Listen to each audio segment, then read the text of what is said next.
I just want to extend a brief welcome to everyone. Thank you for attending our Poetry at a Glance program. I'm the moderator, Misha, and I first want to send out a few special thanks to our UC Library's Dean Shima Wong, and the Vice President of Equity and Inclusion, Dr. Blues at Marshall. Our feature presentation for today will include a presentation regarding our Phillis Wheatley rare book, poetry, and also contemporary original poetry, which will be performed by our student, Brianna. And we'll start out with a little bit of Harlem Renaissance poetry from Dr. Tiffany Grant. Tiffany? Good morning. I will be reading to you an excerpt from The Souls of Black Folks by W.E.B. Du Bois. Between me and the other world, there is ever an unmasked question. Unmasked by some through feelings of delicacy, by others through difficulty of rightly framing it. All, nevertheless, flutter around it. They approach me in a half-hesitant sort of way, eye me curiously or compassionately, and then instead of saying directly, "How does it feel to be a problem?" they say, "I know an excellent colored man in my town," or "I fought in Mechanicsville," or "Do not these southern outrages make your blood boil?" At these I smile, or I'm interested, or reduce the boiling to a simmer as the occasion may require, to the real question, how does it feel to be a problem? I answer seldom a word. The Negro is a sort of seventh son, born with the veil and gifted with second sight in this American world.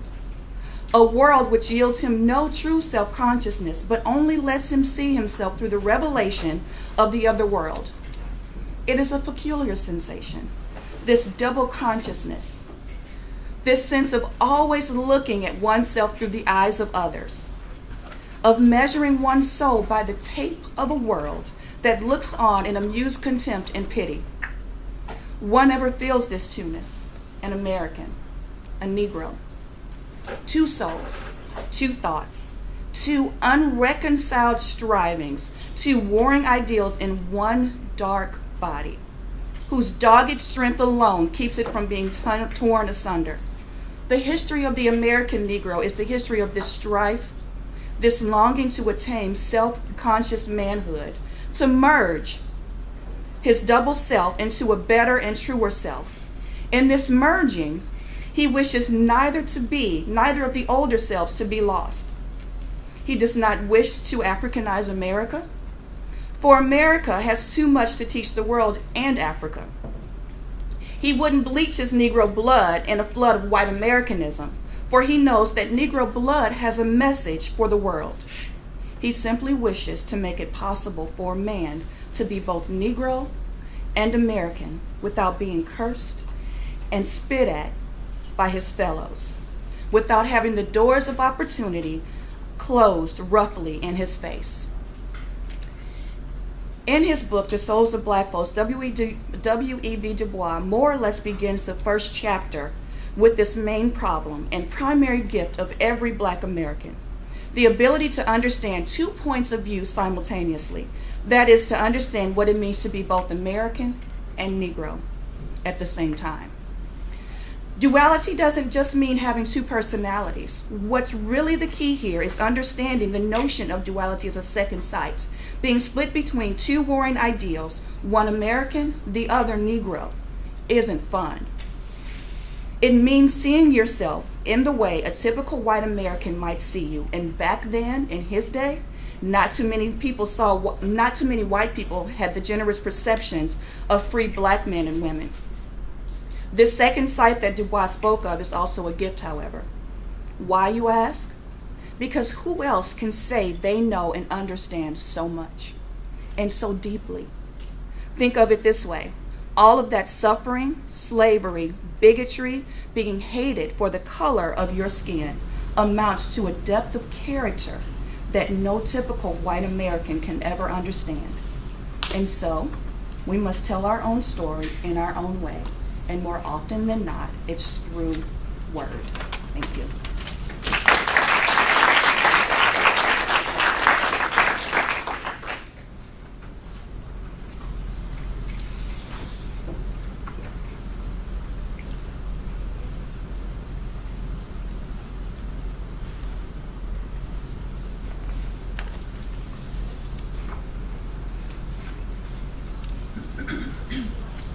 I didn't wear this dress for you. Yes, it clings to my hips, and I have lipstick on my lips, but I didn't wear this dress for you. No, me dancing away into the music I sway doesn't mean you can bring your hands this way. I didn't spend time primping my hair or painting my nails, inhaling fumes and succumbing to the pretty stresses of moods, just for you to think that you could grab me by the waist. I didn't wear this dress for you. Yes, it may be tight or loose or short or long. There may be a slit on the side, and under it there may be shorts. But all that's on me is mine, and believe me when I say, I didn't wear this dress for you. You have no right to swear just because I don't care. I don't care if you're horny tonight, or if your friends thought I'd be right. No, I'm not here for you to put your hands where you see fit on a dress on my body that makes your teeth grit. See, you think that I lie because some girls bat their eyes. And if they enjoy your touch, then honey, that should be enough. It's okay if she's wild, but remember what I say. You have no right to bring your hands this way. You do not get to grab or curse at me when you're mad, just because I say no. So this is the last time I'll say, yes, it clings to my hips, and I have lipstick on my lips. There's shadow on my eyes, and it may still come as a surprise. No matter how short or what's underneath, it's not meant for you to see. Because honey, all of this belongs to me. So I hope I got through when I say, baby, I didn't wear this dress for you.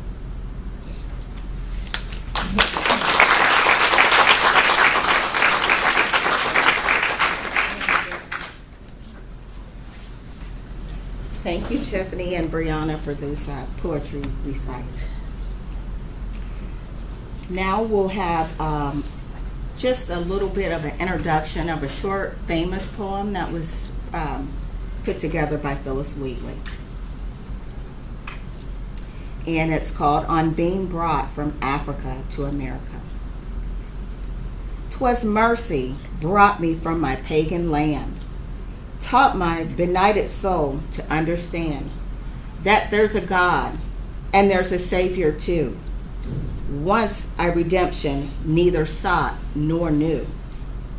Some view our sable race with scornful eye. Their color is a diabolic dye. Remember, Christians, Negroes, black as Cain, maybe be refined and join the angelic train. Just one of Phillis Wheatley's very famous poems, and now we will have Kevin come forward and share with us his presentation on Phillis Wheatley rare book. Okay, and I'm joined by Ashley. There. And Ashley.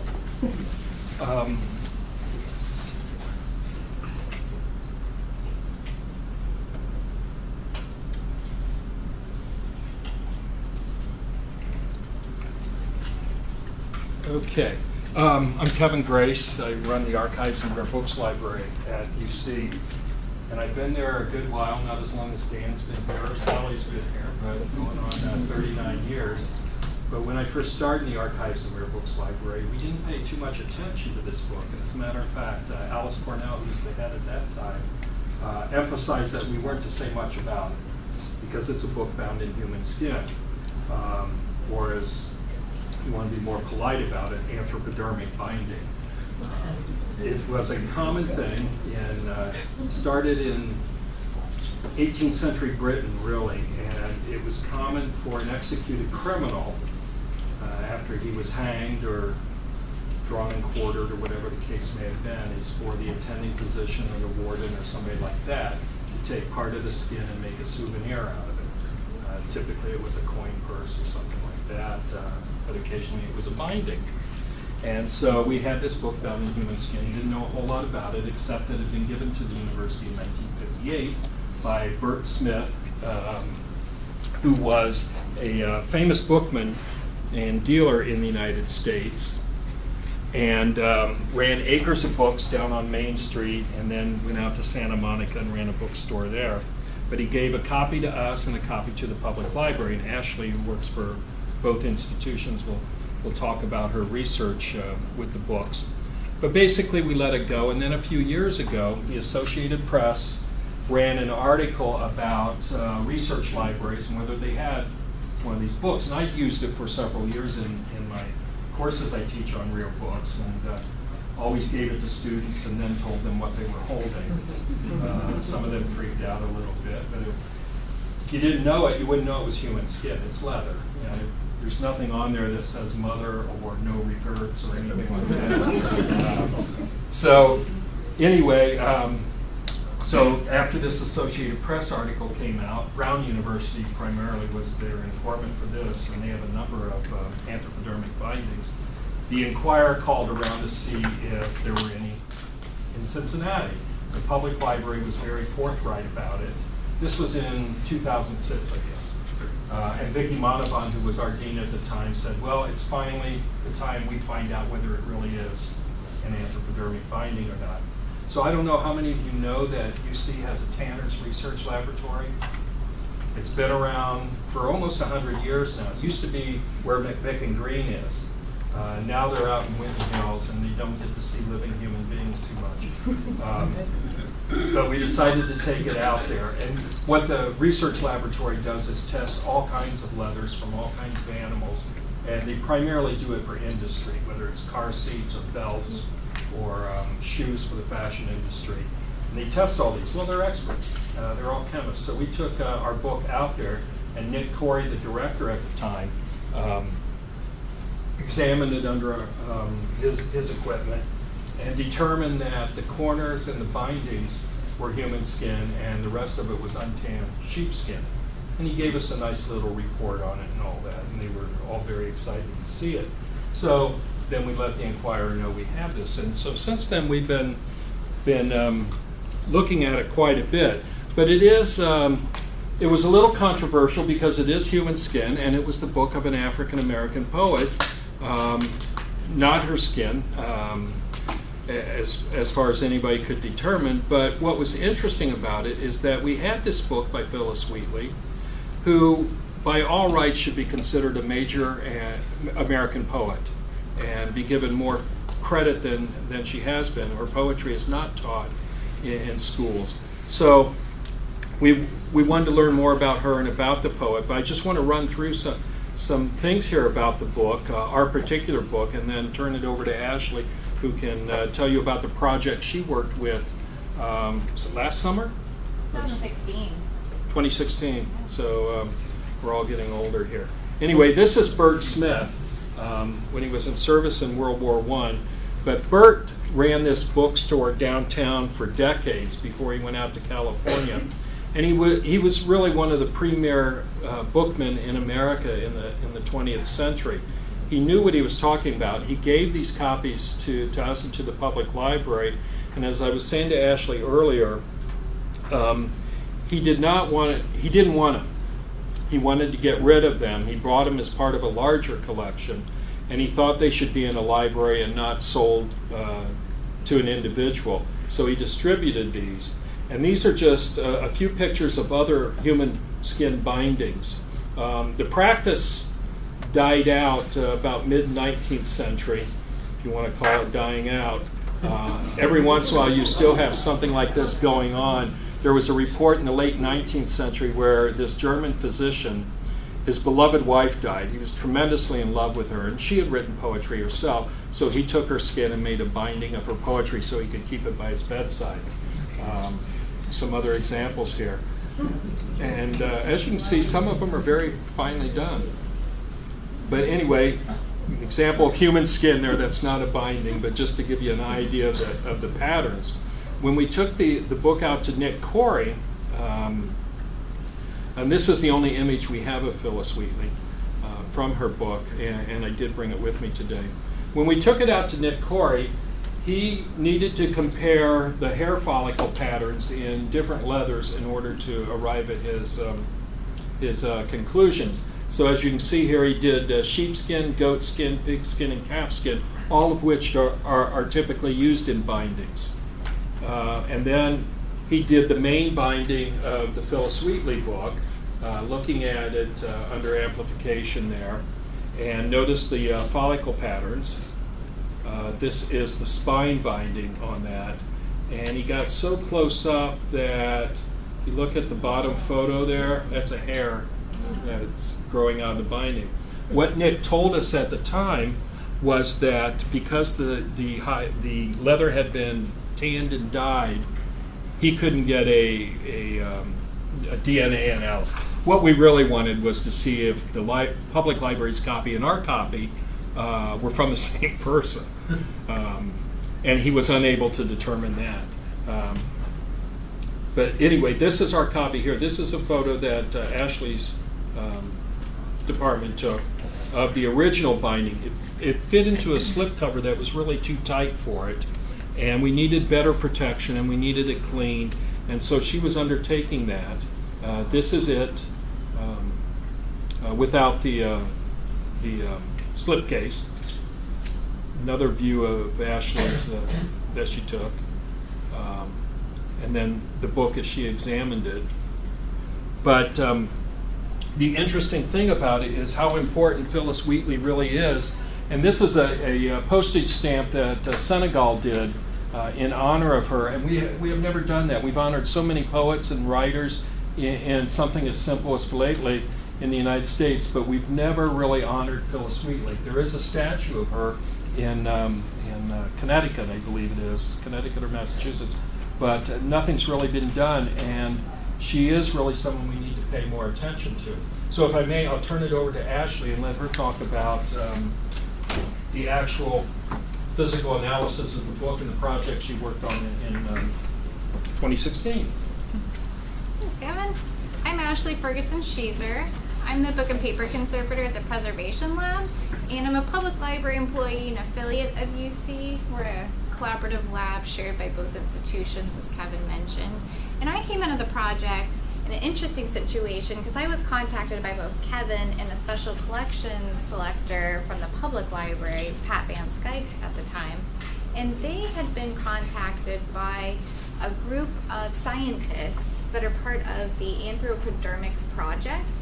And it's their research and mission that they've set out to do for a number of years to study all the different anthropodermic bindings that are claimed to be human skin around the country. And I think there's about 80 or 90 that they've identified at different libraries throughout the country. So they're more common than people might realize. And the reason for that is for a variety of reasons, not always gruesome. Historically, photographs were pretty rare, and so a lot of times families would save up to get a family portrait together, and we think of photography so different today, but there might even be pictures of family members who'd passed away, and we call that post-mortem photography, which is also kind of gruesome to think about. But we just had we have a different association with death and life than we did back then. People used to save lockets of hair of loved ones, and so binding a book in human skin may be for sentimental reasons as well. So with that, the Anthropodermic Book Project has set out to identify books that might be human skin, and if you look it up, you can find it online. They've identified about 42 books so far that actually are, and there's about 15 that claim to be and that are not. And they use a process called PMF sampling, which is peptide mass fingerprinting. And the fingerprint refers to spectrum that they get from analyzing how the proteins in the fibers break down from enzymes. So what I did in my very small part of the process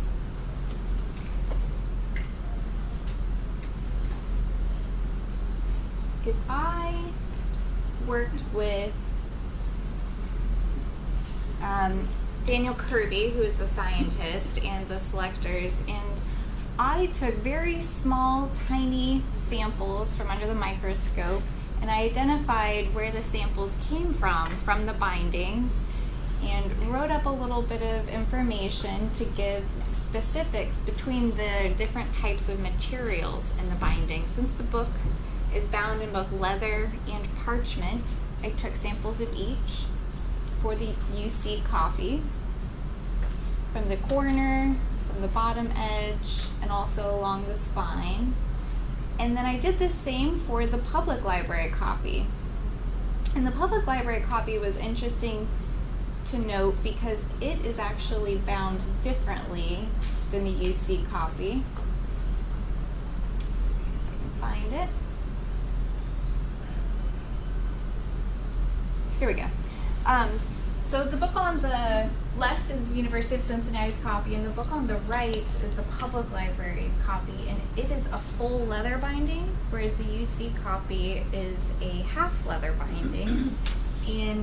But there were these patches on here that I was curious as to what that might be. So I took samples from that as well. And the results came back that were exactly the same as Kevin's results, that the parchment was sheepskin and the leather was actually human. And then on this binding, it was confirmed that all leathers on the binding were also human as well. And so now we are part of the Anthropodermic Project, and all of this documentation, if you guys are interested in seeing more images, is available online through the Digital Resource Commons. The Public Library and the University of Cincinnati conservation documentation can all be viewed through the Preservation Lab digital collection. Thank you. Yeah. Are both books Phillis Wheatley's poems? They are. That's a great question. They are identical books, and they're bound very similarly with gold tooling on the spine as well. Is there any way to tell the race of the skin? Not with PMF testing. It can only identify if it's human.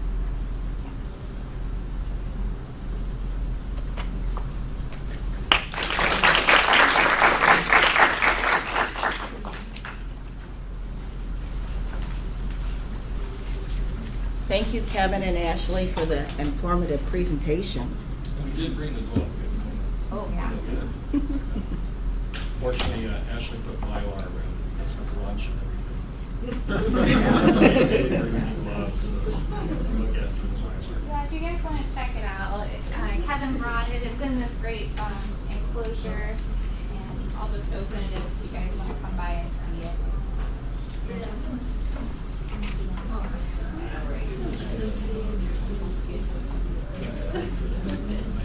Okay, so although our program today is primarily focusing on poetry and Black history, I'd be remiss if I did not mention some of the more famous individuals who participated in civil rights movement. Dr. Martin Luther King in the I Have a Dream speech. Also Congressman John Lewis, who is one of the last living freedom riders who did march with Dr. King, and also Dr. Dorothy Heights, who was a civil rights and women's rights activist, all of whom were alongside of King when he made his famous I Have a Dream speech. And of course, there are countless others that I can mention, but for today's program, I think if I just mention a few of our poetry artists who have local ties to our area, I think it would be important to mention those as well. Nikki Giovanni, Annie Ruth, Rita Dove, and Paul Lawrence Dunbar, to name a few. So more information about any of these figures can be researched in our UC libraries. Check out any of our online resources. We have an online poetry database where you can find historic poetry as well. Now we'll have a poetry reading by June, and followed by Brianna, and we will have our historical Black History trivia, which will be facilitated by Dawn.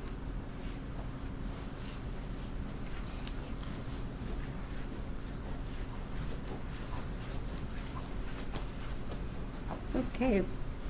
My poem is called Let America Be America Again. And it's written by Langston Hughes. He was a Renaissance poet. And he wrote this in 1935, but it is so true to this day. And that's why I chose it, because the irony is just uncanny. Let America be America again. Let it be the dream it used to be. Let it be the pioneer on the plain, seeking a home where he himself is free. America never was America to me. Let America be the dream the dreamers dreamed. Let it be the great, strong land of love, where never kings connive nor tyrants scheme, that any man be crushed by one above. It never was America to me. Oh, let America, my land, be a land where liberty is crowned with no face patriotic wreath, but opportunity is real and life is free. Equality is in the air we breathe. There's never been equality for me, nor freedom in this homeland of the free. Say, who are you that mumbles in the dark? And who are you that draws your veil across the stars? I am the poor white, fooled and pushed apart. I am the Negro bearing slavery scars. I am the red man driven from the land. I am the immigrant clutching the hope I seek and finding only the same old stupid plan of dog eat dog, of mighty crush the weak.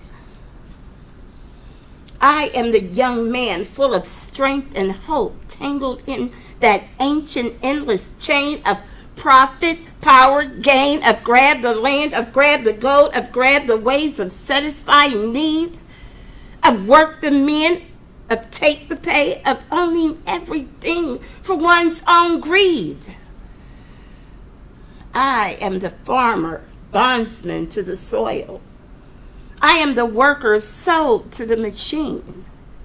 I am the Negro servant to you all. I am the people, humble, hungry, mean. Hungry yet today, despite the dream, beaten yet today. Oh, pioneers, I am the men who never got ahead, the poorest worker bartered through the years. Yet, I'm the one who dreamt our basic dream. In the old world, while still a serf of kings, who dreamt a dream so strong, so brave, so true, that even yet its mighty daring sings in every brick and stone, in every furrowed turn, that's made America the land it has become.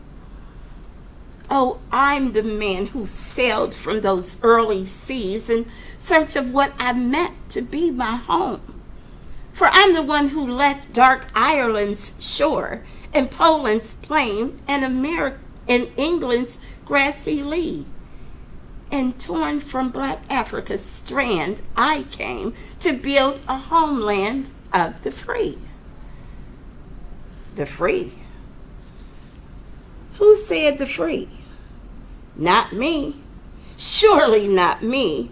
The millions on relief today, the millions shot down while we strike, the millions who had nothing for our pay, for all the dreams we've dreamed, and all the songs we've sung, and all the hopes we've held, and all the flags we've hung, the millions who have nothing for our pay, except the dream that's almost dead today?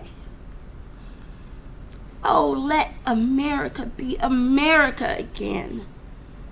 The dream, the land that never has been yet, and yet must be. The land where every man is free.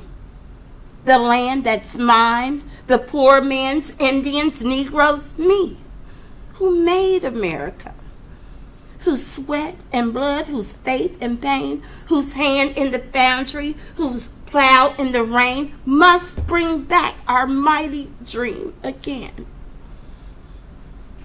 Sure, call me any ugly name you choose. The steel of freedom does not stain.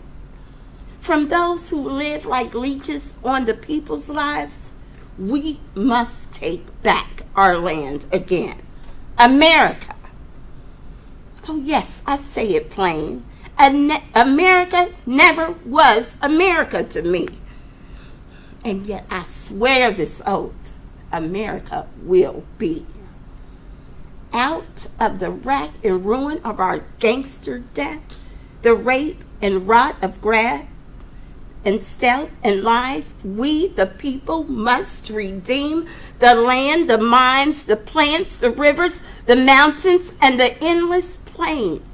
All the stretch of these great green states, and make America again.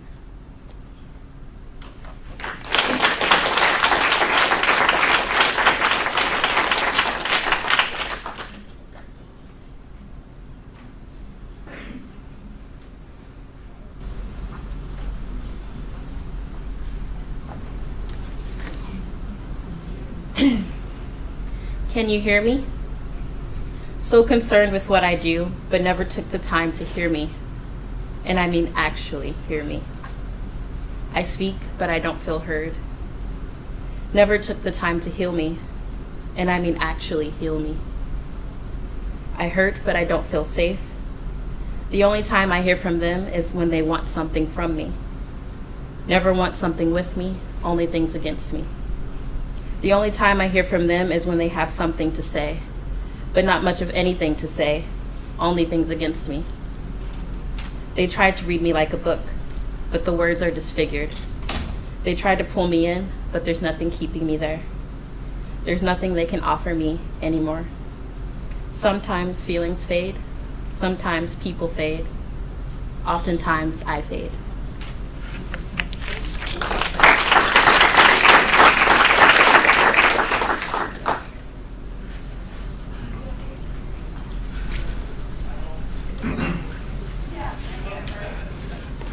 Well, good afternoon, everyone. My name is Don Jason. I'm a health informationist here at UC Libraries. And today we're just going to do some trivia about African American poets and authors. So at your table, you'll see a handout that has a little trivia quiz. I see that some people were already kind of filled it out. No, but if not, we'll kind of go through these answers together. So I think maybe we'll I'll read the questions and we'll kind of see and see how much we really know, how much we've learned today. How does that sound? Sounds good? Oh, it sounds good. All right.